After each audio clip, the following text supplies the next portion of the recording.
31 de agosto de 1997, 0:23 de la madrugada. Un túnel, un impacto y una cifra que se repite: 105 kilómetros por hora. 105. Ese número aparece una y otra vez en los reportes oficiales, en los peritajes, en los titulares. Pero hay algo que no encaja, porque mientras ese número se convertía en la explicación pública, ya existía otro dato, un documento, escrito meses antes, un documento que hablaba de un final antes de que ocurriera, y nadie lo tomó en serio. Esa noche, Diana de Gales viajaba en la parte trasera de un Mercedes negro, modelo S280. A su lado, Dodi Al-Fayed. Al frente, Henry Paul. En menos de 4 segundos, todo terminó. Pero lo inquietante no es solo el accidente. Lo inquietante es lo que ya estaba escrito. Hoy vas a descubrir 3 cosas que cambian completamente cómo se entiende esta historia. Primero, el contenido exacto de ese documento previo.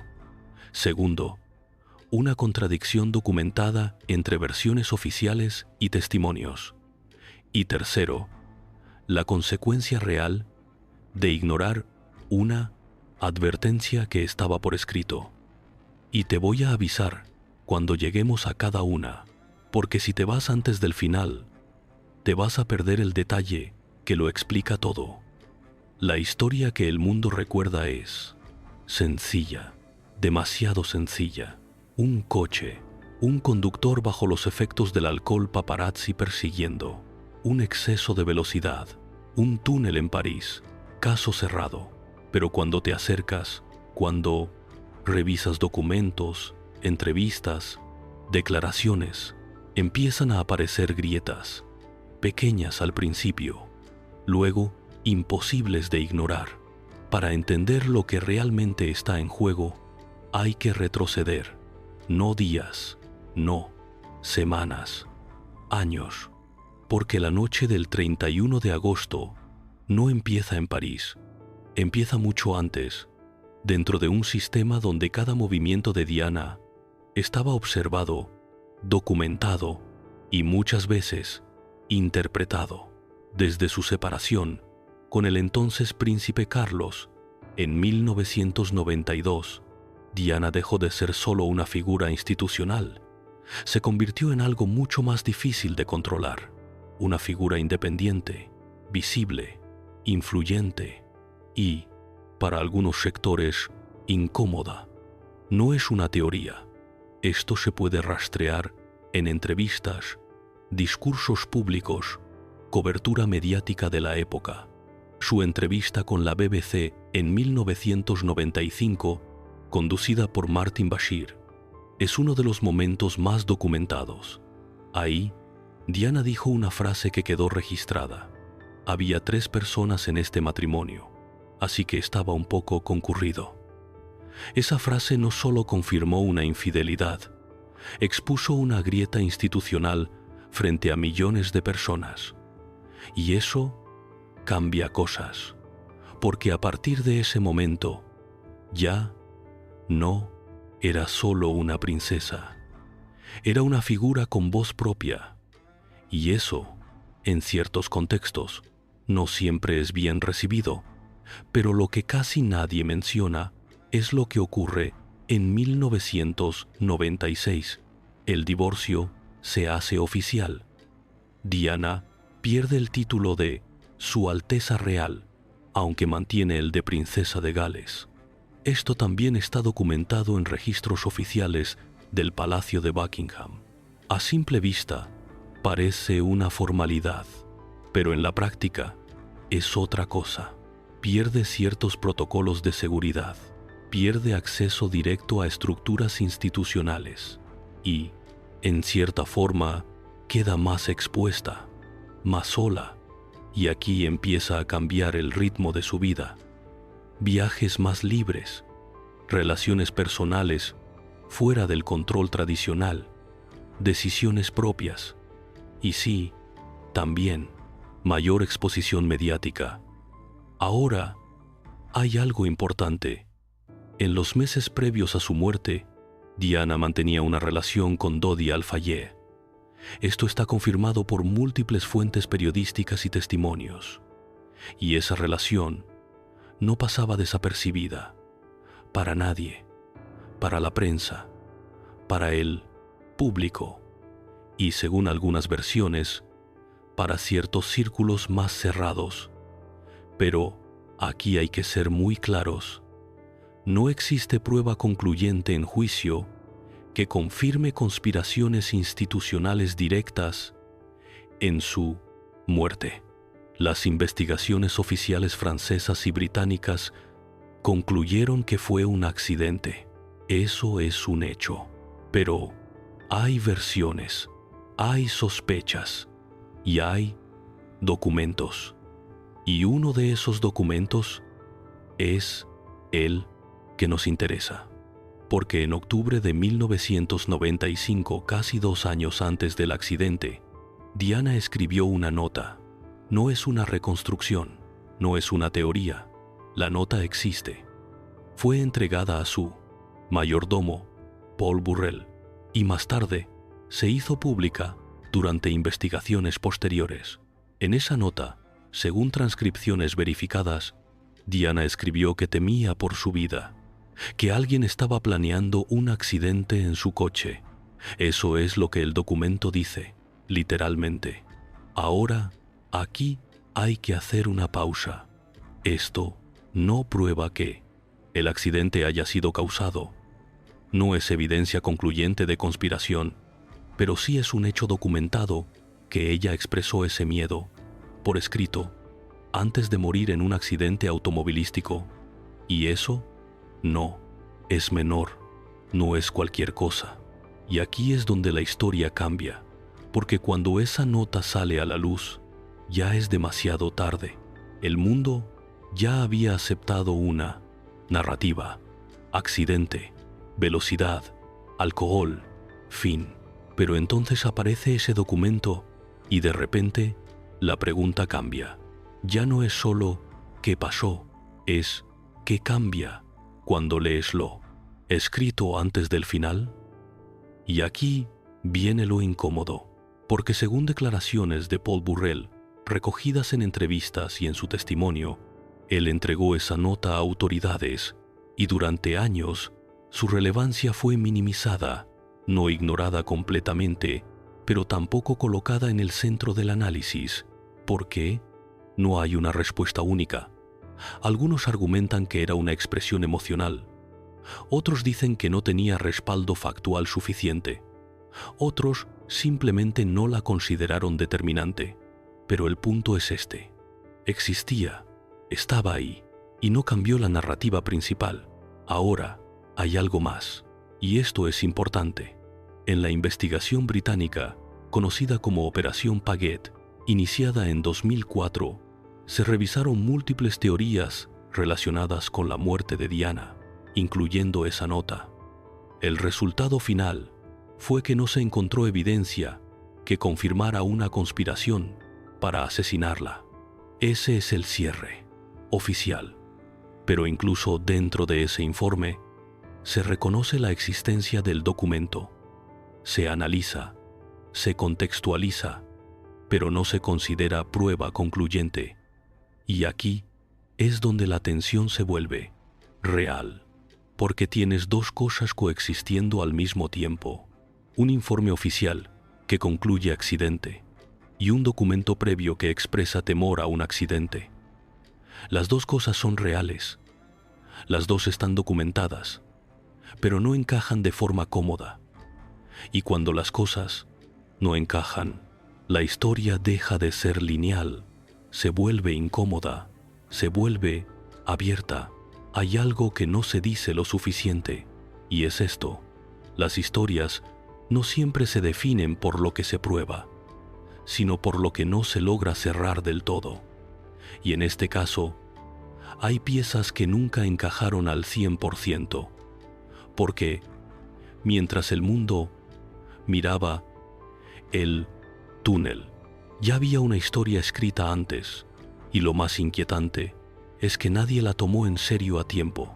Pero esto es solo el inicio, porque en unos minutos vas a entender una contradicción clave, una que aparece entre testimonios, tiempos y versiones oficiales. Y cuando la veas, vas a empezar a entender por qué este caso nunca se cerró del todo. Porque lo que viene ahora no tiene que ver con lo que pasó dentro del túnel, sino con lo que ocurrió justo antes. Y eso cambia todo. Hay una franja de tiempo muy corta, pero crítica, minutos antes del impacto, minutos en los que todo parecía normal, o al menos eso es lo que se sostuvo después. Pero cuando revisas los movimientos, cuando cruzas horarios, ubicaciones, decisiones, empiezan a aparecer preguntas incómodas, porque la noche no empezó en el túnel, empezó en el Hotel Ritz, en París, propiedad de la familia Al-Fayed. Ahí llegaron Diana de Gales y Dodi Al-Fayed el 30 de agosto de 1997, alrededor de las 16:30. Esto se puede rastrear en registros del propio hotel, en reconstrucciones posteriores y en declaraciones de empleados. Todo parecía una escala más dentro de un verano que ya venía siendo intensamente seguido por la prensa. Pero dentro del hotel, la dinámica no era tan simple, porque había un problema: los paparazzi. Decenas de fotógrafos ya estaban apostados afuera, esperando, observando cada entrada, cada salida. Y eso condiciona decisiones, siempre. Durante varias horas, la pareja permanece dentro del Ritz, cenan, suben a la suite imperial, se mueven entre espacios internos, pero afuera la presión no baja, al contrario, crece, porque ya no es solo curiosidad, es persecución mediática, y eso está documentado en múltiples testimonios y reportes de la época. Ahora hay una decisión que se toma esa noche, una decisión clave: salir del hotel sin ser detectados, no por la entrada principal, sino por una salida trasera, la Rue Cambon, una maniobra diseñada para evadir a los fotógrafos. Pero aquí es donde empieza la tensión real, porque esa decisión implica algo más, implica improvisación, implica cambiar el plan original. Y cuando cambias planes, en tiempo real, las cosas se vuelven menos controlables. El conductor asignado inicialmente no fue quien finalmente condujo, y ese detalle pesa, porque al volante termina estando Henry Paul, subdirector de seguridad del Ritz, un hombre que, según análisis toxicológicos realizados después del accidente, tenía niveles elevados de alcohol en sangre. Ese dato aparece en informes forenses franceses, pero hay una incomodidad aquí, porque algunos testimonios de personas que lo vieron esa noche no lo describen como alguien visiblemente incapacitado. No hay consenso absoluto en las percepciones, y eso ya genera una grieta, pequeña, pero real. Además, hay otro punto: la velocidad. El coche sale alrededor de la 020. Pocos minutos después, entra al túnel del Pont del Alma, y ahí ocurre el impacto.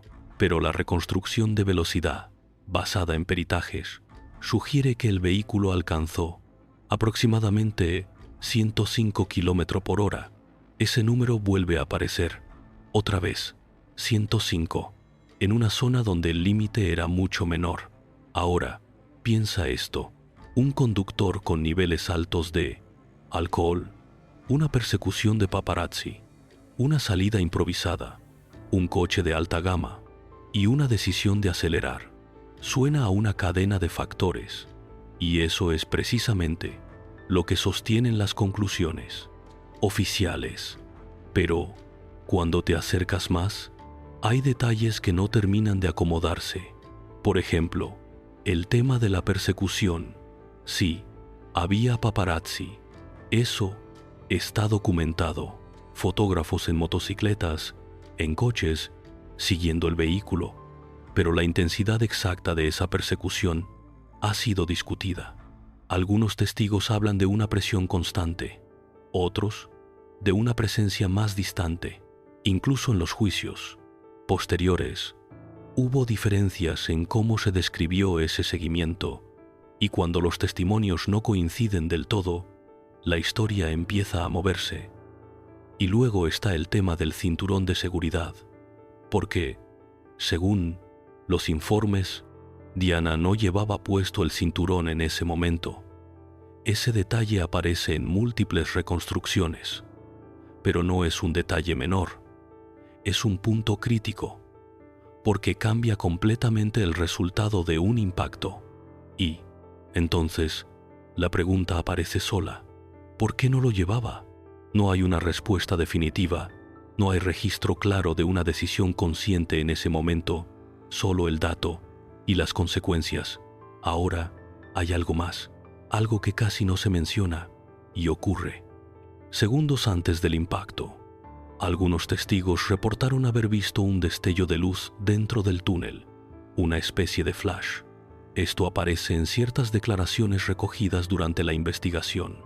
Pero aquí hay que tener cuidado. Ese elemento nunca fue probado como causa del accidente. No hay evidencia concluyente que confirme que ese destello provocó pérdida de control, pero existe en los testimonios.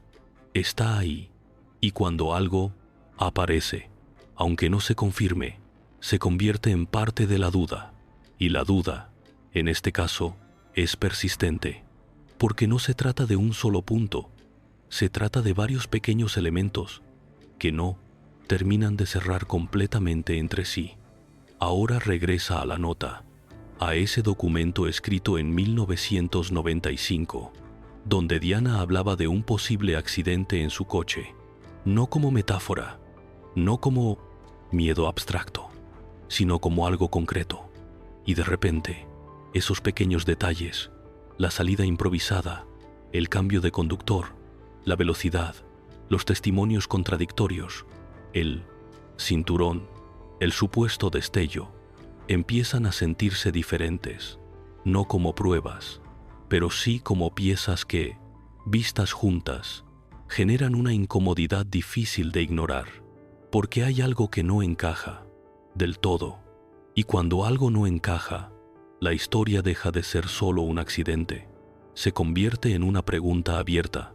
Y aquí viene lo más inquietante, porque la investigación oficial avanzó, se revisaron cámaras, se analizaron restos del vehículo, se tomaron declaraciones, se reconstruyó la escena, y aún así, hubo elementos que nunca se pudieron aclarar completamente, no porque no se intentara, sino porque simplemente no había forma de cerrarlos con certeza total, y eso deja un espacio incómodo, un espacio donde conviven hechos con dudas. Pero hay algo más oscuro, algo que no está en el túnel, algo que ocurre después, cuando el caso ya es público, cuando el mundo ya está mirando, cuando la historia ya tiene una versión dominante, porque en ese punto, lo que se decide hacer con la información empieza a importar tanto como la información misma. Y en unos minutos vas a ver exactamente eso, cómo ciertos datos fueron tratados, qué se destacó, qué se dejó en segundo plano, y porque eso cambia la forma en la que entendemos todo, porque lo que viene ahora no es sobre el accidente, es sobre lo que pasó con la verdad después. Hay un momento, después del impacto, que casi nadie analiza con el mismo nivel de detalle, no el choque, no el túnel, sino lo que ocurre inmediatamente después, porque ahí la historia vuelve a cambiar. 0:26 de la madrugada.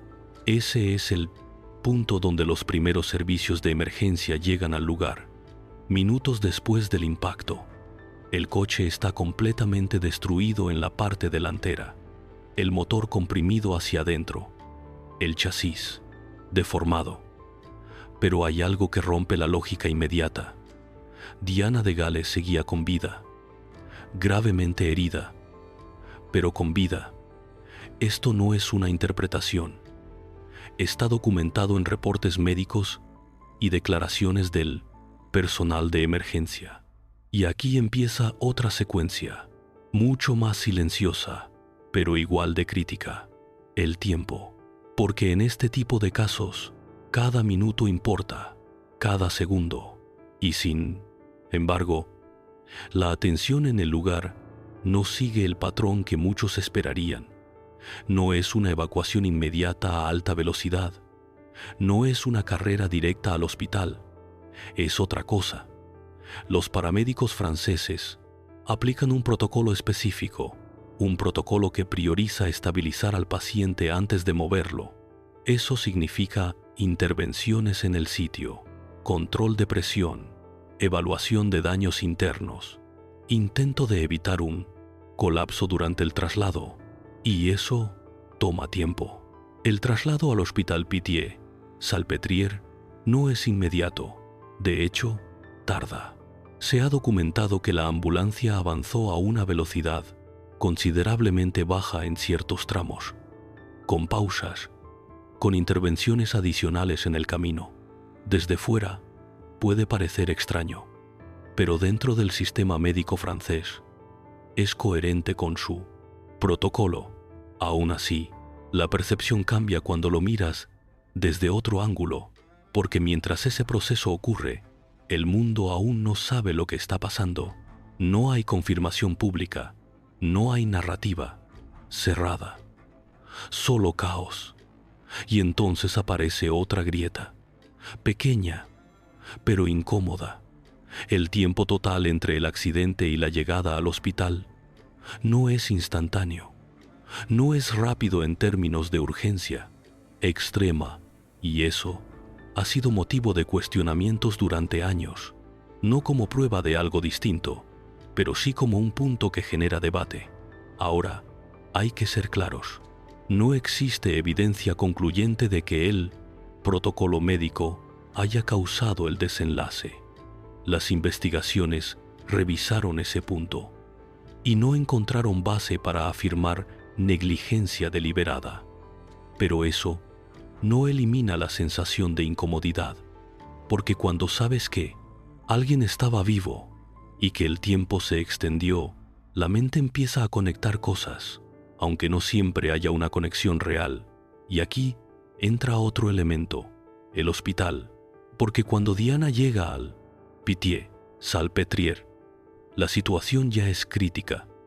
Hemorragias internas, daño severo en órganos vitales, un cuadro extremadamente complejo.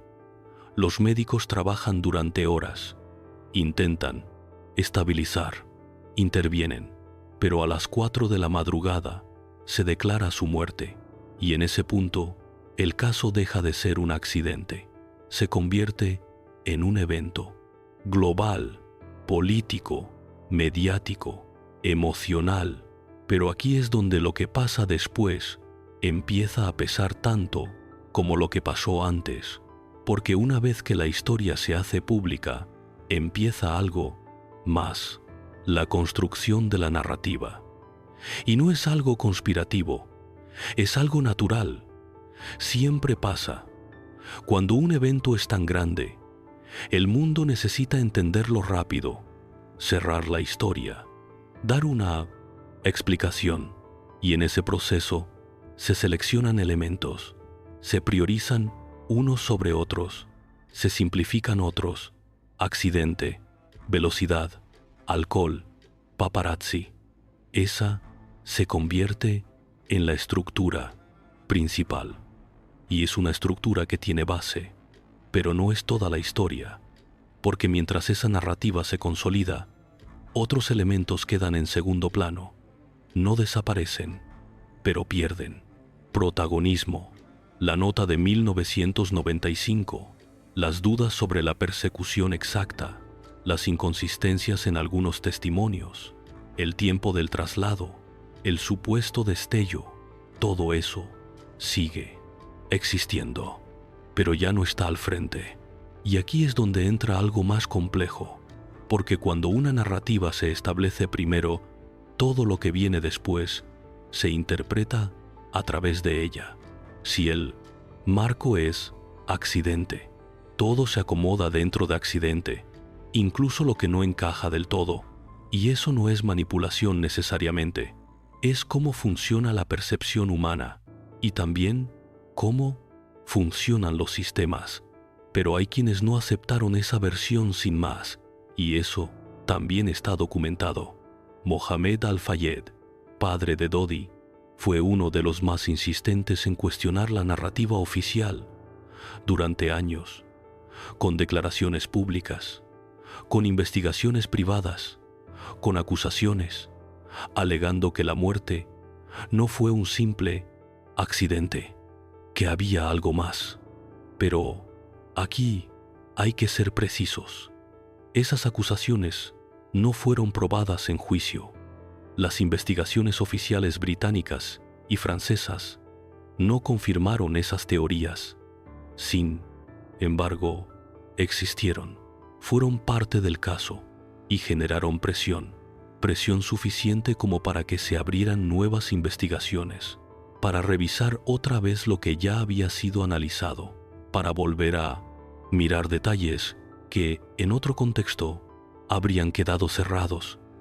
Y cuando un caso se reabre, aunque sea para confirmar lo mismo, significa que hay algo que no termina de estar en paz. Porque el problema no es solo lo que pasó, es lo que la gente siente que falta, y en este caso, lo que falta tiene una forma muy específica, un documento, una advertencia, una coincidencia que resulta demasiado precisa para ignorarla del todo. Y eso nos lleva a algo más profundo, porque en unos minutos vas a ver cómo ese documento no solo existía, sino que fue leído, analizado, y aún así no cambió el resultado final. Y ahí es donde la pregunta se vuelve inevitable, no si fue un accidente, sino ¿por qué una advertencia tan específica no tuvo el peso suficiente para alterar la historia? Porque lo que viene ahora no es sobre lo que Diana dijo en público, ni sobre lo que ocurrió en París, sino sobre lo que quedó registrado y cómo ese registro fue tratado después. Y cuando veas eso, vas a entender por qué este caso sigue generando tensión hasta hoy. Hay algo que incomoda, no por lo que dice, sino por lo preciso que resulta cuando lo miras después. La nota, ese documento escrito por Diana de Gales en 1995, no es largo, no es técnico, no es un informe, es personal, directo. Y, justamente por eso, perturbador. Según la copia que salió a la luz durante las investigaciones posteriores, Diana escribió que temía por su vida, pero no en términos vagos, no como una sensación general. Específicamente, mencionaba la posibilidad de un accidente en su coche, un accidente que según sus propias palabras podría ser provocado. Y aquí es donde la tensión se vuelve distinta, porque una cosa es tener miedo, otra muy diferente es anticipar la forma. Ahora hay que entender el contexto en el que esa nota fue escrita, 1995, un año clave. La entrevista con la BBC ya había ocurrido. La exposición mediática era total. Las tensiones con la familia real eran públicas y su entorno personal no era estable. Había cambios, había presiones, había incertidumbre. Dentro de ese escenario, esa nota aparece, no como documento oficial, no como denuncia formal, sino como un mensaje privado, entregado a su mayordomo, Paul Burrell, una persona de confianza. Y aquí viene algo importante. Burrell no hace pública esa nota inmediatamente, la guarda durante años, y eso cambia completamente el momento en el que entra en la historia, porque cuando finalmente se revela, ya no es una advertencia, es un eco que llega después del hecho, y cuando algo llega después, su impacto es distinto, porque ya no puede prevenir, solo puede reinterpretar. Ahora, hay quienes han cuestionado esa nota, no su existencia, sino su significado. Algunos argumentan que reflejaba un estado emocional, una percepción personal, un miedo amplificado por el contexto en el que vivía, y eso es una posibilidad real. Otros señalan la precisión, el tipo de accidente, el momento, la coincidencia, y ahí es donde la conversación cambia.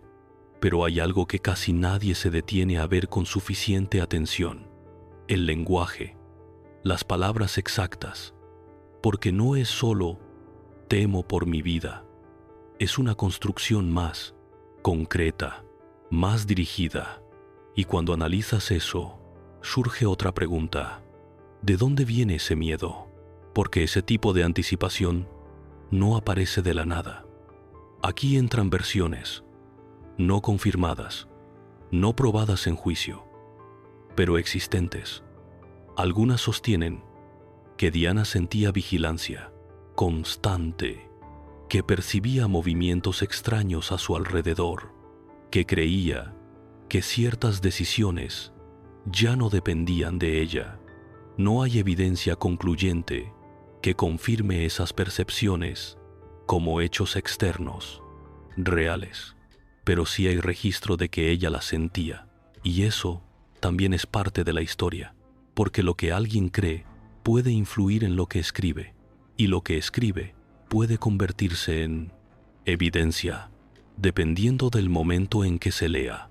Ahora, regresa a la línea temporal. 1995 escribe la nota. 1997 ocurre el accidente. 2 años en los que no hay registro público de intentos de atentado confirmados.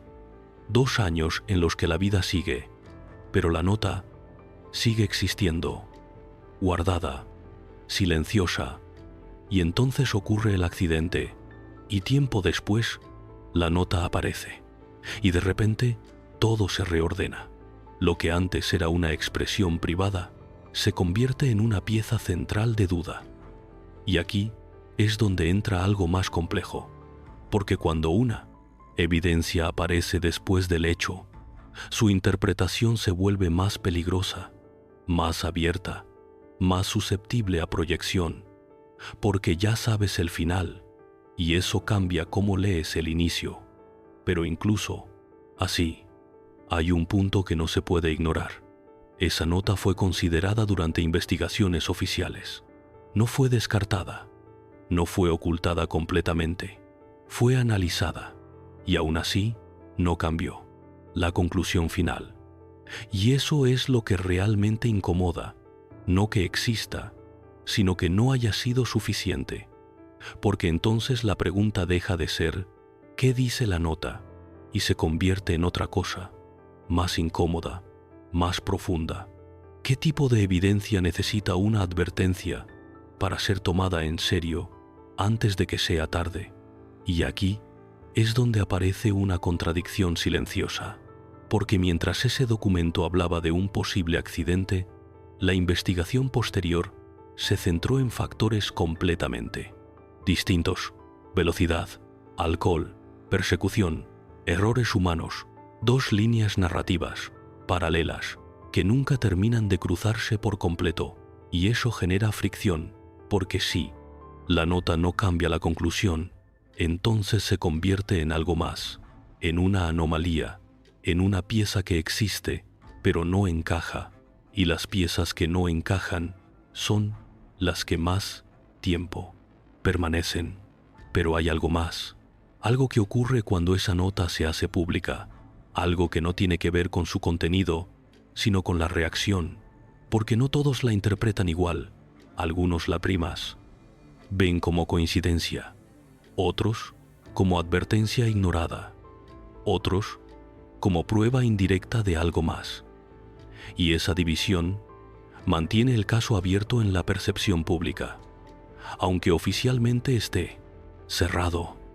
Pero en unos minutos vas a ver algo aún más delicado, porque no es solo lo que Diana escribió, sino lo que otros dijeron después, bajo juramento, en entrevistas, en declaraciones, que no siempre coinciden entre sí.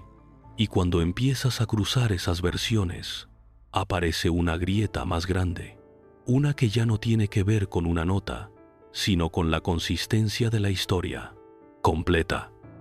Y ahí es donde todo se vuelve mucho más difícil de sostener sin preguntas, porque lo que viene ahora no es una hipótesis, es una serie de testimonios que, cuando los pones uno al lado del otro, no dicen exactamente lo mismo.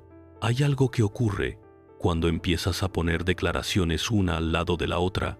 No es inmediato, no es obvio al principio, pero poco a poco empieza a sentirse raro, como si cada pieza estuviera ligeramente desalineada.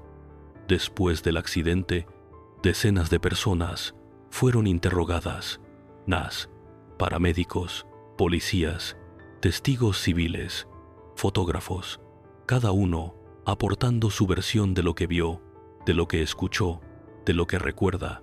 Y ahí es donde la historia se vuelve menos sólida de lo que parece, porque los testimonios no siempre coinciden, y eso no es necesariamente sospechoso, es humano.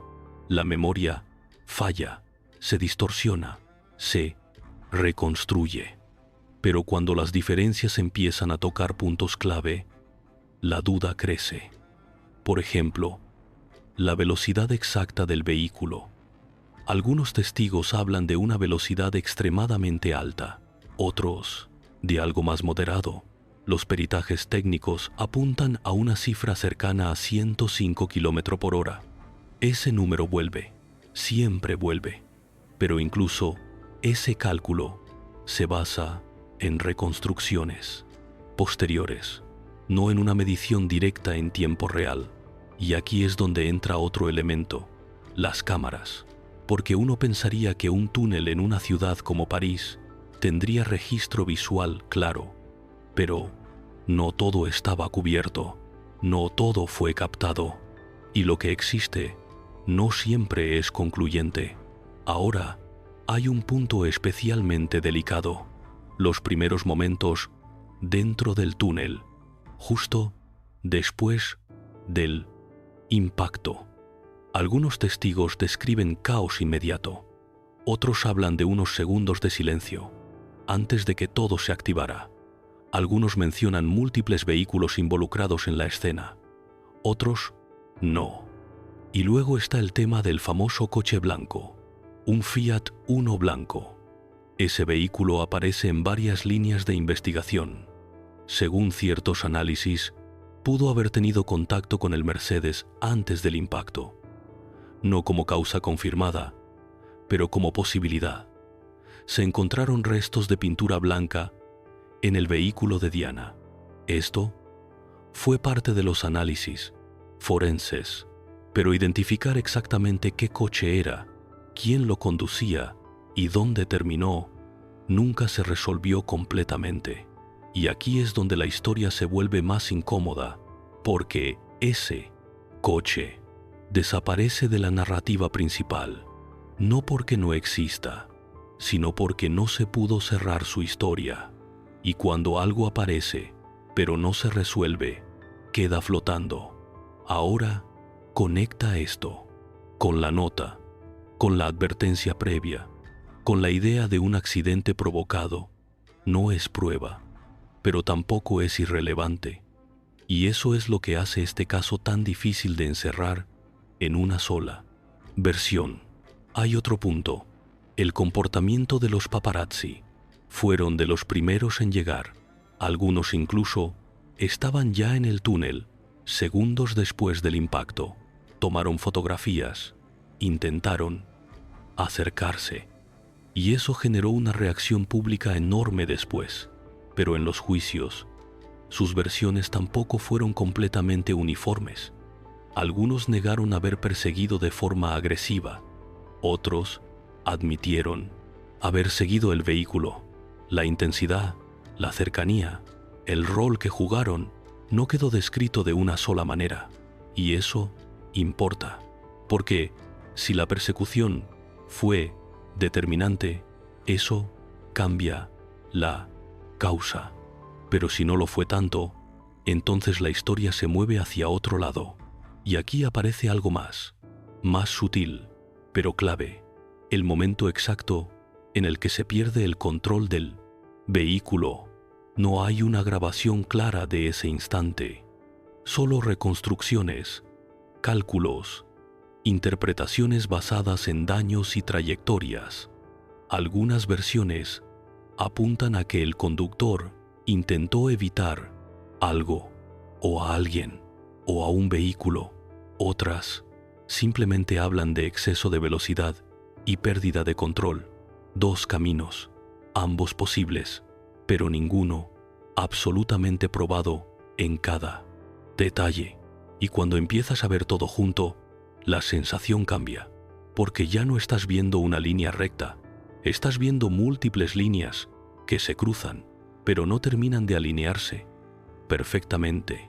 Y eso genera una pregunta incómoda, no sobre una pieza, sino sobre el conjunto. ¿Cómo se construye una verdad cuando los testimonios no dicen exactamente lo mismo? Ahora hay algo más que casi no se menciona, y tiene que ver con el tiempo posterior al accidente. Las primeras informaciones que salen a medios no son exactas. Hay confusión. Se reportan estados de salud distintos, versiones contradictorias. Y eso es normal en una situación así, pero también muestra algo importante.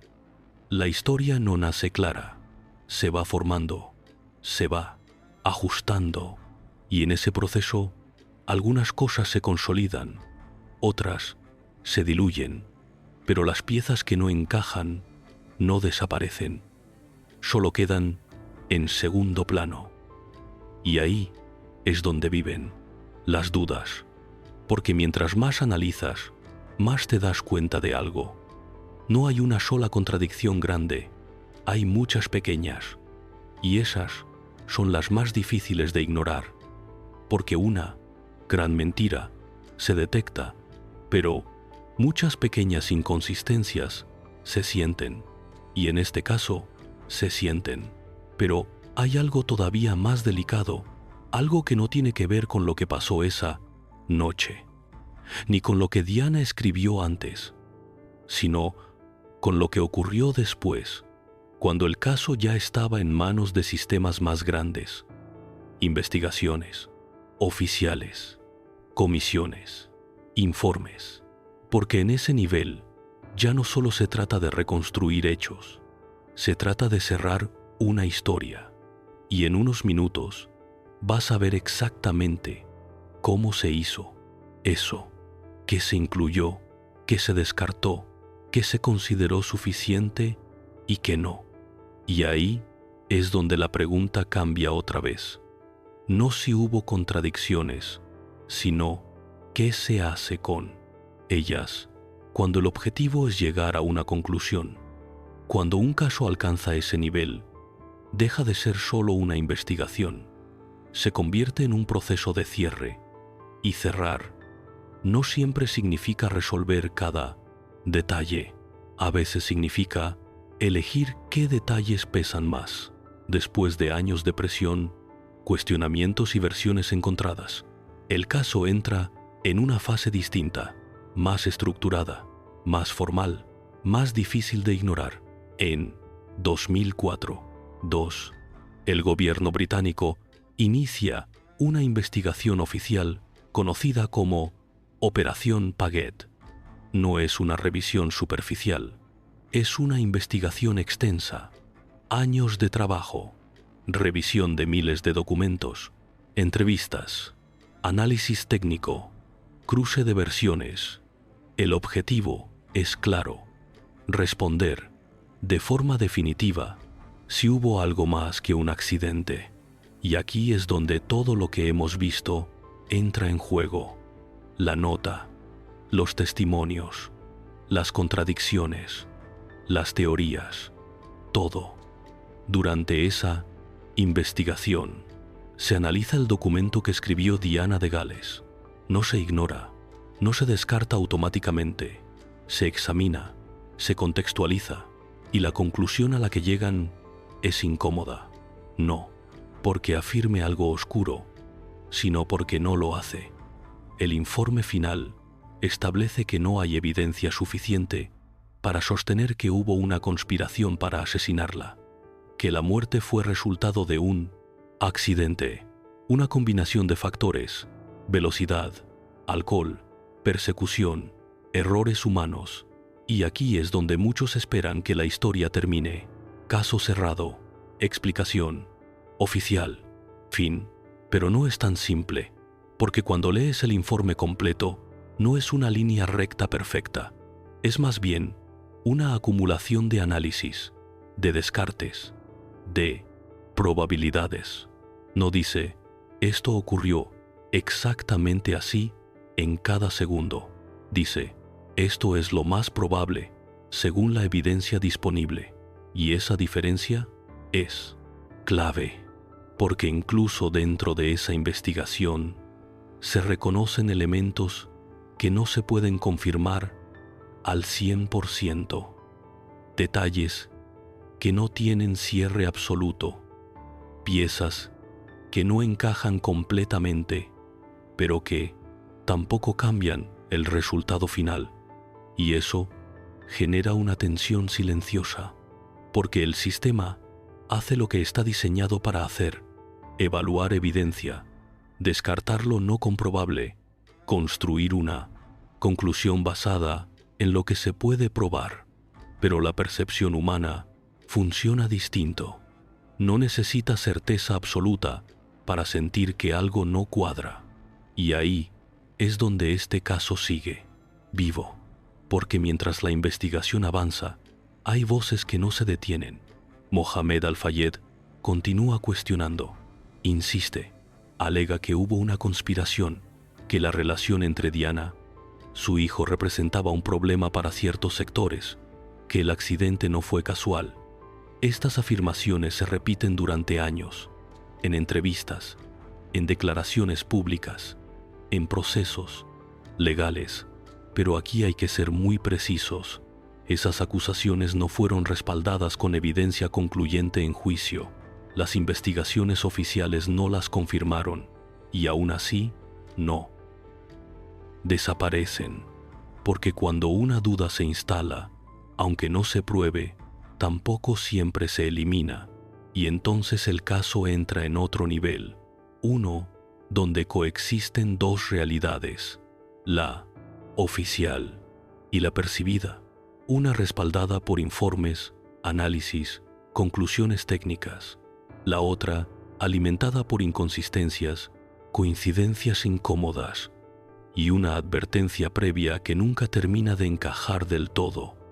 Y aquí viene algo aún más delicado, porque la Operación Paget no solo analiza hechos, también analiza teorías, incluye hipótesis sobre servicios de inteligencia, sobre motivaciones políticas, sobre posibles amenazas, y las revisa una por una, pero al final las descarta, no por falta de interés, sino por falta de pruebas verificables. Y eso nos deja en un punto complicado, porque si todo fue revisado, si todo fue analizado, si todo fue considerado, y aún así la conclusión no cambia, entonces la pregunta ya no es ¿qué pasó? Es otra, más difícil. ¿Es suficiente la evidencia disponible para cerrar completamente una historia así?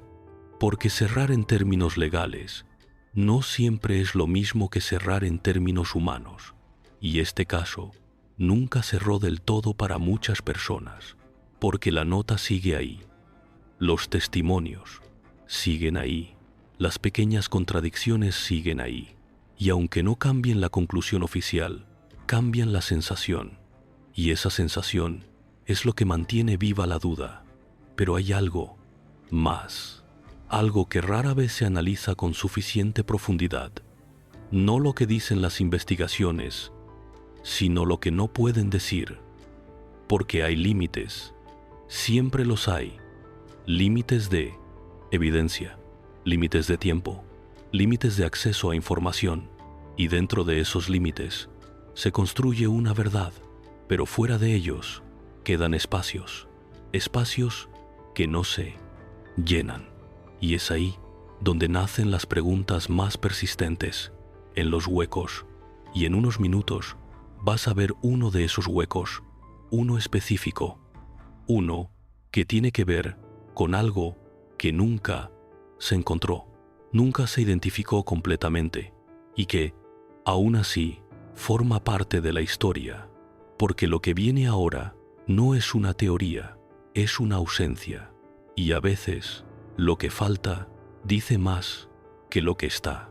Hay algo que nunca apareció y ese nunca es lo que incomoda.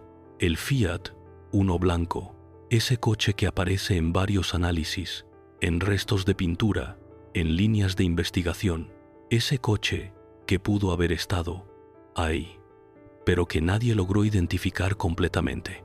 No hay nombre definitivo, no hay conductor confirmado, no hay reconstrucción total de su recorrido. Y eso no es un detalle menor, porque cuando algo entra en una investigación, pero no se resuelve, se convierte en una pieza abierta, una que no puede cerrar. Según análisis forenses, se encontraron trazas de pintura blanca en el Mercedes. Esto llevó a la hipótesis de contacto con otro vehículo, no como afirmación definitiva, pero como posibilidad real dentro de la investigación. Se rastrearon vehículos similares, se investigaron propietarios, se siguieron pistas, incluso hubo un nombre que apareció con fuerza en cierto momento, un fotógrafo francés cuyo coche coincidía con características similares. Pero aquí es donde todo se vuelve más difuso. Ese vínculo nunca se probó de forma concluyente en juicio, no hubo cierre definitivo. Y entonces, la pieza queda ahí, presente, pero incompleta. Ahora piensa esto, en una historia donde cada segundo ha sido analizado, donde cada movimiento ha sido reconstruido, donde cada decisión ha sido examinada, hay un elemento físico, un coche que no tiene una narrativa cerrada. Eso no prueba nada por sí solo, pero genera algo, incomodidad, porque rompe la sensación de control total sobre los hechos. Y cuando pierdes ese control, la historia deja de sentirse completamente sólida. Ahora, conecta esto con todo lo anterior: la nota, los testimonios, las contradicciones, y de repente, este coche no identificado empieza a pesar más de lo que parece, no porque explique todo, sino porque representa lo que falta, y lo que falta, en un caso así, siempre se siente más grande. Hay otro punto, más sutil, pero igual de importante: el número de cámaras, porque, aunque no todo estaba cubierto, sí había registros, parciales, entradas, salidas, trayectorias previas, y aún así, no hay una secuencia completa, no hay una narrativa visual perfecta del recorrido final. Hay fragmentos, pero no una película completa, y eso deja espacio para interpretación, para reconstrucción, para duda, y en ese espacio las versiones compiten. Algunas se apoyan completamente en la conclusión oficial, otras se apoyan en los vacíos, y ambas existen al mismo tiempo. Pero aquí viene algo más, algo que casi nadie menciona con suficiente claridad: la diferencia entre lo que no se encontró y lo que no se buscó lo suficiente. En el caso del Fiat Uno, se buscó. Eso está documentado, pero no se encontró de forma concluyente. Y esa diferencia es clave, porque no es lo mismo ausencia de evidencia que evidencia de ausencia, y en este caso hay ausencia de cierre, y eso mantiene la puerta abierta. Ahora regresa a la operación Paget, a esa investigación que revisó todo, que cruzó datos, que analizó teorías. Incluso ahí, este elemento aparece, se menciona, se evalúa, pero no cambia la conclusión. Y entonces volvemos al mismo punto incómodo. Hay piezas que no encajan completamente, y aún así, la historia se cierra. Legalmente, oficialmente, pero no completamente en percepción. Y aquí es donde todo empieza a tomar otra forma, porque cuando una historia no se cierra del todo, no desaparece, se transforma, se convierte en algo que se revisita, que se cuestiona, que se reinterpreta una y otra vez. Y este caso ha sido revisitado durante décadas, no porque no haya respuesta oficial, sino porque hay elementos que no terminan de asentarse en una sola narrativa sin fricción. Y aquí es donde la pregunta vuelve, pero más afilada. No si hubo un coche, no si hubo una nota, no si hubo contradicciones, sino ¿qué haces cuando todas esas piezas existen al mismo tiempo y ninguna logra anular completamente a las otras? Porque en ese punto ya no estás buscando una verdad simple. Estás enfrentando una estructura compleja, y en unos minutos vas a ver el impacto real de eso, no en la investigación, no en los informes, sino en algo mucho más humano, cómo el mundo decidió recordar esta historia, qué eligió creer, qué eligió ignorar, y por qué. Eso importa más de lo que parece, porque lo que viene ahora no es sobre lo que pasó, sino sobre lo que quedó grabado en la memoria colectiva. Y ahí es donde las historias realmente se vuelven permanentes. Hay un momento en el que la historia deja de pertenecer a los investigadores y pasa a algo mucho más grande, la memoria colectiva, porque después del 31 de agosto de 1997, el caso ya no era solo un expediente, era una emoción global. Millones de personas frente a televisores, flores acumulándose frente al Palacio de Kensington, silencio en ciudades enteras. La muerte de Diana de Gales no se vivió como una noticia, se vivió como una pérdida personal, y cuando una historia se siente así, la verdad ya no se construye solo con datos, se construye con significado. Porque el público no procesa esto como un informe técnico, lo procesa como una narrativa, una historia con inicio, conflicto y final. Y aquí ocurre algo clave. El mundo elige una versión, no necesariamente porque sea la única posible, sino porque es la más comprensible. Accidente, persecución, tragedia. Esa historia se instala, se repite, se vuelve dominante, pero las otras piezas no desaparecen, solo quedan en segundo plano. La nota, el coche blanco, las inconsistencias, todo eso sigue ahí, pero ya no define la historia principal, y eso genera una división invisible. Por un lado, quienes aceptan la narrativa cerrada, por otro, quienes sienten que falta algo.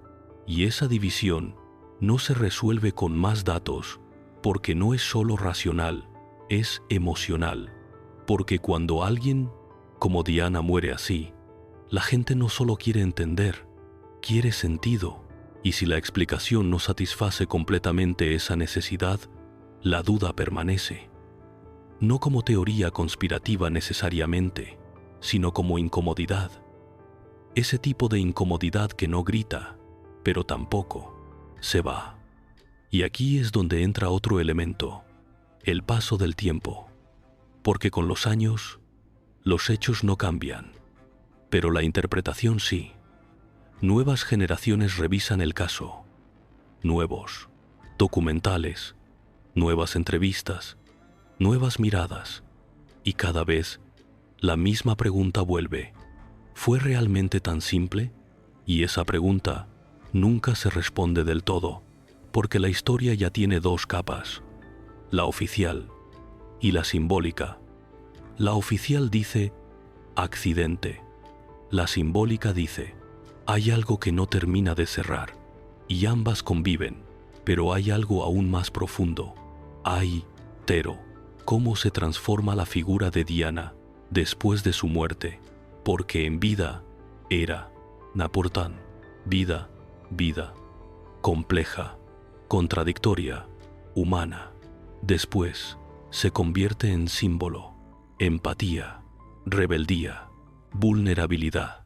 Y cuando alguien se convierte en símbolo, su historia también cambia, se simplifica, se adapta, se vuelve más clara de lo que realmente fue, y eso también influye en cómo se recuerda su final, porque aceptar un accidente es aceptar una pérdida sin intención, sin significado oculto, y eso a veces cuesta más que pensar que hubo algo más, algo detrás, algo que explique por qué, aunque no haya pruebas concluyentes, porque el por qué pesa más que el cómo, y en este caso, el cómo está documentado, pero el por qué nunca quedó completamente satisfecho para todos, y eso es lo que mantiene viva la historia, no los hechos, sino la sensación, esa sensación de que hay una pieza que no se ve completamente, y aquí es donde todo converge, la nota, los testimonios, las investigaciones, la memoria colectiva, todo apunta en direcciones ligeramente distintas, y eso crea una estructura inestable, no lo suficiente para derrumbar la versión oficial, pero sí lo suficiente para que nunca se sienta completamente sólida. Y en unos minutos vas a ver el punto exacto donde todo eso se junta, no en el accidente, no en la investigación, sino en una idea, la idea de que la clave siempre estuvo ahí, desde antes, pero no fue suficiente para cambiar nada, y cuando entiendes eso, la historia deja de ser solo lo que pasó y se convierte en algo mucho más inquietante. Hay algo que, cuando lo ves completo, cambia el peso de toda la historia.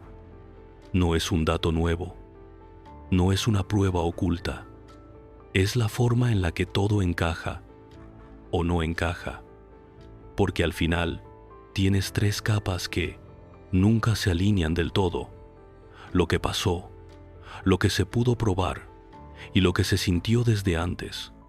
Y en medio de esas tres capas está ese documento, la nota, no como prueba definitiva, no como detonante de la investigación, sino como algo más incómodo, como una advertencia que existía, pero que no tenía suficiente peso en su momento. Y aquí es donde todo se vuelve más claro y más inquietante, porque si lees esa nota antes del accidente, es una preocupación, una más, dentro de una vida expuesta, presionada, pero si la lees después, se convierte en otra cosa, se convierte en una coincidencia demasiado precisa, y esa transformación no depende del documento, depende del tiempo, porque el tiempo reordena el significado. Ahora piensa esto. En 1995, esa nota no generó una investigación, no activó protocolos extraordinarios, no cambió la vida de Diana de forma visible. Se quedó ahí, como algo privado, y eso dice algo importante. Vi. En ese momento, no fue considerada una advertencia creíble a nivel estructural. 2 años después, todo cambia, y entonces surge la pregunta que atraviesa todo este caso. No la superficial, no la obvia, la incómoda. ¿Qué hubiera pasado si esa nota se hubiera tomado en serio antes? No hay respuesta, no existe forma de comprobarlo, pero la pregunta sigue ahí, porque en retrospectiva parece evidente, pero en tiempo real no lo era, y esa diferencia es donde vive toda la tensión de esta historia, porque no se trata de si hubo conspiración o no, eso ya fue investigado, eso ya fue respondido en términos oficiales. Se trata de algo más, humano. Cómo una advertencia puede existir y aún así no ser suficiente para cambiar nada. Y eso no es exclusivo de este caso. Pasa constantemente. Señales que no se interpretan a tiempo. Datos que no parecen relevantes hasta que lo son. Advertencias que suenan exageradas hasta que dejan de serlo. Y cuando eso ocurre, la historia se reescribe, pero siempre tarde. Y aquí es donde todo converge. La nota no prueba una conspiración, pero tampoco es irrelevante.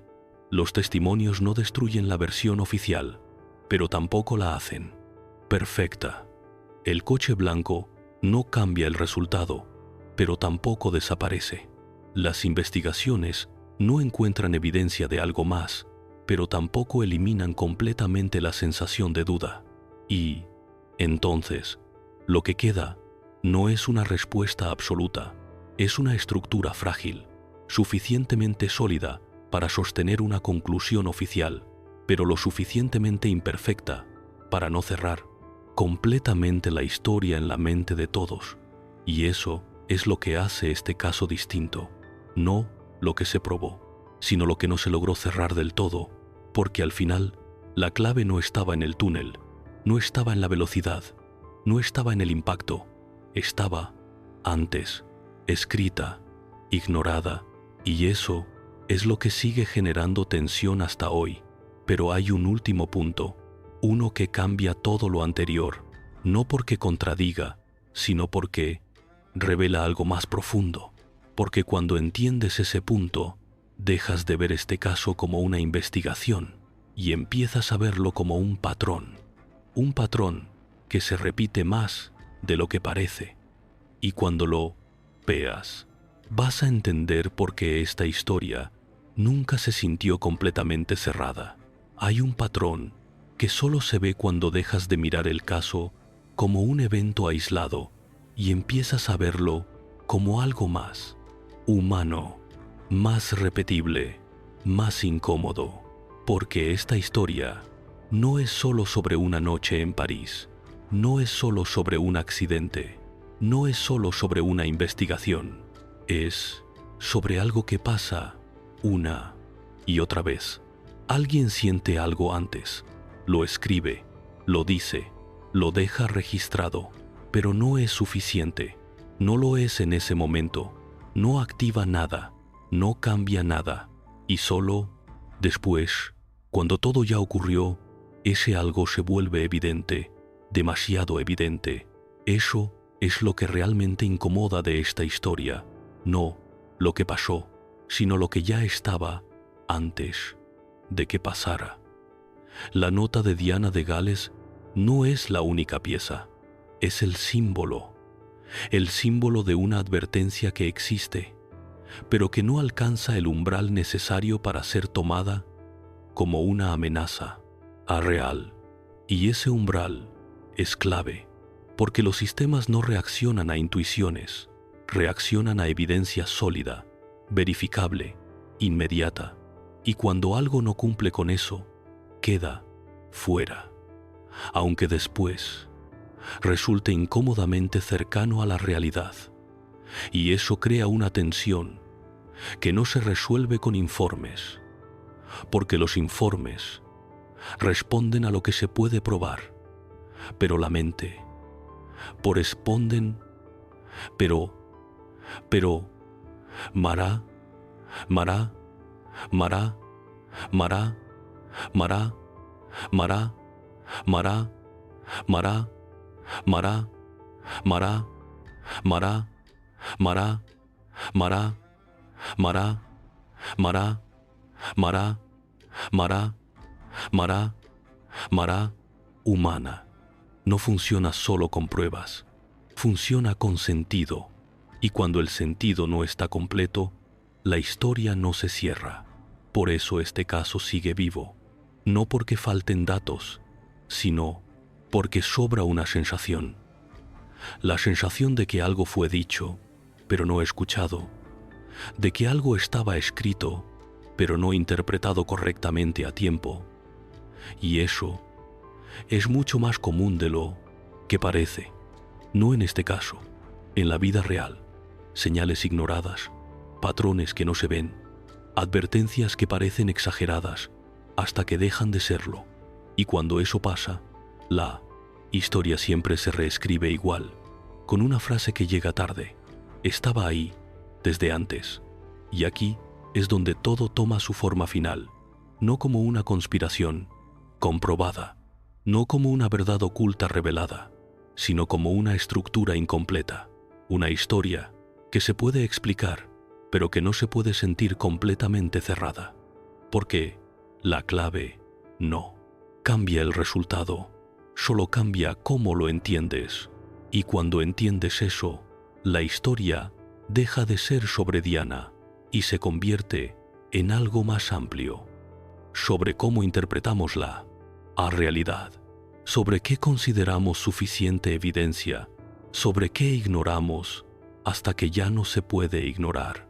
Y eso es lo que realmente queda, no el túnel, no la velocidad, no el impacto, sino una pregunta: ¿qué hacemos con las advertencias que no encajan lo suficiente como para cambiar algo, pero que tampoco desaparecen? Porque esa es la parte que no tiene respuesta definitiva, y quizá por eso esta historia sigue aquí, no porque no sepamos qué pasó, sino porque no estamos completamente seguros de haber entendido todo lo que estaba antes. Déjamelo en comentarios. ¿Tú crees que esa nota era solo una coincidencia o una advertencia que llegó demasiado pronto para ser tomada en serio? Y si quieres más historias donde la verdad no es tan simple como parece, suscríbete, porque la siguiente historia también empieza con algo que parecía insignificante hasta que dejó de serlo.